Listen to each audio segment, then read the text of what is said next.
പരിശുദ്ധ പരമ ദിവ്യകാരുണ്യത്തിന് എന്നേരവും ആരാധനയും സ്തുതിയും പുകഴ്ചയും ഉണ്ടായിരിക്കട്ടെ. പരിശുദ്ധ പരമ ദിവ്യകാരുണ്യത്തിന് എന്നേരവും ആരാധനയും സ്തുതിയും പുകഴ്ചയും ഉണ്ടായിരിക്കട്ടെ. പരിശുദ്ധ പരമ ദിവ്യകാരുണ്യത്തിന് എന്നേരവും ആരാധനയും സ്തുതിയും പുകഴ്ചയും ഉണ്ടായിരിക്കട്ടെ. 103-ാമത്തെ സങ്കീർത്തനമാണ്. കർത്താവ് ആർദ്രഹൃദയനും കാരുണ്യവാനുമാണ്. നമ്മളുടെ നേരെ ഹൃദയപൂർവ്വം തിരിഞ്ഞിരിക്കുന്ന എൻ്റെ കർത്താവിൻ്റെ കരുണയ്ക്ക് മുൻപിൽ എൻ്റെ കുടുംബത്തെ സമർപ്പിച്ചുകൊണ്ട് നമ്മൾ കുടുംബം ഒന്നാകെ ചേർന്നിരുന്ന് പ്രാർത്ഥിക്കുന്ന സമയമാണ്. സുവിശേഷത്തിൽ കർത്താവ് ഓർമ്മപ്പെടുത്തും, ആണയിടരുത്, ശപഥം ചെയ്യരുത്. ആലോചിച്ച് നോക്കിയേ, നമ്മൾ ചെയ്തു കൂട്ടിയതൊക്കെയും നമ്മുടെ കുടുംബത്തിന് വേണ്ടി നമ്മൾ ചെയ്തതൊക്കെയും നമ്മുടെ ശപഥങ്ങളുടെ, നമ്മുടെ ആഗ്രഹങ്ങളുടെ മേളിലായിരുന്നില്ലേ? തമ്പുരാനെ, മിക്കവാറും പൂർത്തിയാവാത്ത ഞങ്ങളുടെ സ്വപ്നങ്ങൾ, തടസ്സപ്പെട്ട് നിൽക്കുന്ന ഞങ്ങളുടെ സ്വപ്നങ്ങളൊക്കെ അങ്ങയുടെ സ്വപ്നങ്ങളായിരുന്നില്ല എന്ന് ഞങ്ങൾ അറിയുന്നുണ്ട്.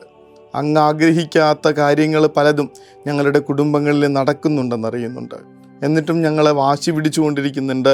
ഞങ്ങൾ ശപഥം ചെയ്തു പോയതിൻ്റെ പേരിൽ, ഞങ്ങൾ ആഗ്രഹിച്ച് തീരുമാനിച്ചുറപ്പിച്ചതിൻ്റെ പേരിൽ, ഞങ്ങൾ ആണയിട്ടിരിക്കുന്നതിൻ്റെ പേരിൽ നടത്താനായി ഇങ്ങനെ ബലം പിടിച്ചുകൊണ്ടിരിക്കുന്ന കാര്യങ്ങൾ വചനത്തിൽ നമ്മൾ കാണുന്നുണ്ട്.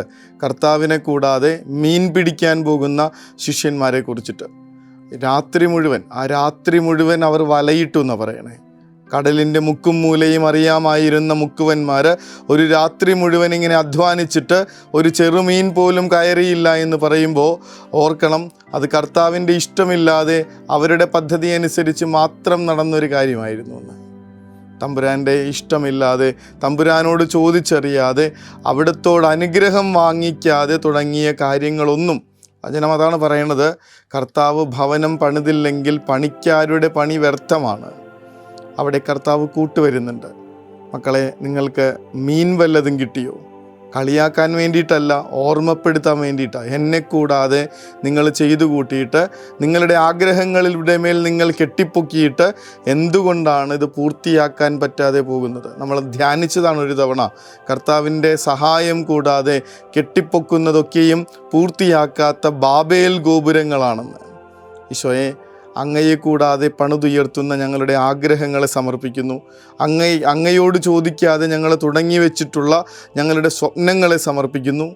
കർത്താവേ, അങ്ങയോടൊരു അനുഗ്രഹം ചോദിക്കുകയാണ്, അങ്ങയുടെ അനുവാദം ചോദിക്കുന്ന നേരമാണ് ഈ സമയം. കുടുംബത്തിന് വേണ്ടി നമ്മൾ നിശ്ചയിച്ചുറപ്പിച്ചിട്ടുള്ള നമ്മുടെ എല്ലാ നിയോഗങ്ങളും സമർപ്പിച്ചേ. മക്കളുടെ ഭാവിക്ക് വേണ്ടിയിട്ടുള്ള, അവരുടെ പഠന കാര്യങ്ങൾക്ക് വേണ്ടിയിട്ടുള്ള, അവരുടെ ജോലിക്ക് വേണ്ടിയിട്ടുള്ള നമ്മളുടെ എല്ലാ പരിശ്രമങ്ങളെയും ഒന്ന് സമർപ്പിച്ച് ഈശോയോട് ചോദിച്ചിട്ടാണോ നമ്മളത് ചെയ്തേക്കണേ? തമ്പുരാനോട് അനുവാദം ചോദിച്ചിട്ട് വേണം മുന്നോട്ട് പോകാൻ. മക്കളെ, മീൻ വല്ലതും കിട്ടിയോ? ഈ രാത്രി മുഴുവൻ അധ്വാനിച്ചിട്ട് ഞങ്ങൾക്കൊരു ചെറുമീൻ പോലും കിട്ടിയിട്ടില്ല എന്ന് പറഞ്ഞ് പ്രയാസത്തോടെ അവൻ്റെ മുഖത്തേക്ക് നോക്കുന്നവരുടെ അടുത്ത് ചെന്നിട്ട് അവൻ പറയുന്നുണ്ട്, നിങ്ങൾ വഞ്ചിയുടെ വലതുവശത്ത് വലയിട്. അവൻ പറഞ്ഞത് കേട്ട്, വചനം പറയണ കാര്യമാണ്, അവൻ പറഞ്ഞത് കേട്ട് അവർ വലയിട്ടു. വഞ്ചി മുങ്ങാറാകുവോളം, വല കീറുവോളം അവർക്ക് മീനുകൾ കിട്ടി. തമ്പുരാനെ, ഇനി മുതൽ, ഈ നിമിഷം മുതൽ ഞങ്ങൾക്ക് ഞങ്ങളുടേതായിട്ടുള്ള ആഗ്രഹങ്ങളില്ല, ഞങ്ങളുടേതായിട്ടുള്ള ശപഥങ്ങളില്ല, ഞങ്ങളുടേതായിട്ടുള്ള സ്വപ്നങ്ങളില്ല. നിൻ്റെ അനുവാദത്തോടുകൂടെ മാത്രം ഇനി ഞങ്ങളുടെ ഈ വീടിൻ്റെ ഓരോ ചുവടും മുന്നോട്ട് വയ്ക്കാൻ ഞങ്ങൾ ആഗ്രഹിക്കുന്നുണ്ട്. തമ്പുരാനെ, സഹായിക്കണേ എന്ന് പ്രാർത്ഥിക്കുക. കാരുണ്യവാനും ആർദ്രഹൃദയനുമായ കർത്താവിൻ്റെ കരങ്ങളിലേക്ക് എനിക്ക് നിന്നെക്കുറിച്ചൊരു പദ്ധതിയുണ്ടത് നിൻ്റെ നാശത്തിനുള്ള പദ്ധതിയല്ല, നിൻ്റെ ക്ഷേമത്തിനുള്ള പദ്ധതിയാണെന്ന് നമ്മുടെ കുടുംബങ്ങളെ നോക്കി, നമ്മുടെ പ്രിയപ്പെട്ടവരെ ഓരോരുത്തരെയും നോക്കി, നമ്മെ എല്ലാവരെയും നോക്കി പറയുന്ന തമ്പുരാൻ്റെ കരങ്ങളിലേക്ക്, തിരുക്കരങ്ങളിലേക്ക് നമ്മുടെ ആഗ്രഹങ്ങളും നമ്മുടെ കുടുംബത്തിൻ്റെ നിയോഗങ്ങളും സമർപ്പിച്ച് ഈ നിമിഷം പ്രാർത്ഥിക്കും. പരസ്പരം കരം ചേർത്ത് പിടിച്ചുകൊണ്ട് ഓരോരുത്തരുടെയും ജീവിതത്തിൻ്റെ നിയോഗങ്ങളും ആഗ്രഹങ്ങളും സമർപ്പിച്ചുകൊണ്ട് കർത്താവെ കരുണ തോന്നണേ എന്ന് പ്രാർത്ഥിച്ചുകൊണ്ട് അവിടുത്തെ അനുഗ്രഹം സ്വീകരിക്കാനായി നമുക്ക് ഒരുങ്ങാം.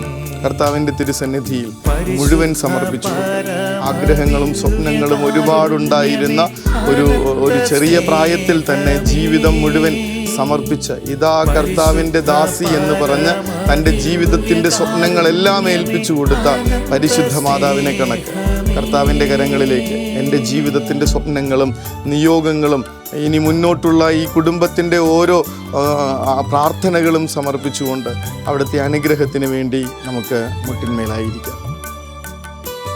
പരിശുദ്ധ പരമ ദിവ്യ കാരുണ്യത്തിന് എന്നേരവും ആരാധനയും സ്തുതിയും പുകഴ്ചയും ഉണ്ടായിരിക്കട്ടെ. പരിശുദ്ധ പരമ ദിവ്യ കാരുണ്യത്തിന് എന്നേരവും ആരാധനയും സ്തുതിയും പുകഴ്ചയും ഉണ്ടായിരിക്കട്ടെ. പരിശുദ്ധ പരമ ദിവ്യ കാരുണ്യത്തിന് എന്നേരവും ആരാധനയും സ്തുതിയും പുകഴ്ചയും ഉണ്ടായിരിക്കട്ടെ. കർത്താവിൻ്റെ ഹിതമറിയുന്നൊരു രാത്രിയായിരിക്കട്ടെ ഇത്. അവിടുത്തെ ഇഷ്ടമനുസരിച്ച് സ്വർഗത്തിൻ്റെ വാക്കുകേട്ട് മാത്രം കുടുംബത്തെ മുന്നോട്ട് നയിച്ച, സ്വന്തം സ്വപ്നങ്ങൾ മാറ്റിവെച്ച വിശുദ്ധ യൗസേപ്പിതാവിനെ കണക്ക്, ജീവിതം മുഴുവൻ കർത്താവിൻ്റെ തിരുസന്നിധിയിൽ അടിയറ വെച്ച പരിശുദ്ധ മാതാവിനെ കണക്ക് ഈ കുടുംബത്തെ മുഴുവൻ ഏൽപ്പിച്ചു കൊടുക്കുന്ന മനുഷ്യരായി നമുക്ക് ദൈവത്തിൻ്റെ സ്വപ്നങ്ങൾ തെളിയിച്ച് കിട്ടാൻ വേണ്ടിയുള്ള പ്രാർത്ഥനയോടുകൂടെ നമുക്ക് രാത്രി ഉറക്കത്തിലേക്ക് പോകാം. കർത്താവ് അനുഗ്രഹിക്കട്ടെ. കരുണതൻ കയർ പിടിച്ച് നയിച്ചിടും സ്നേഹമേ, ദിവ്യകാരുണ്യ സ്നേഹമേ, പരിശുദ്ധ സ്നേഹമേ, പരിശുദ്ധ പരമദിവ്യകാരുണ്യമേ, അനന്ത സ്നേഹമേ,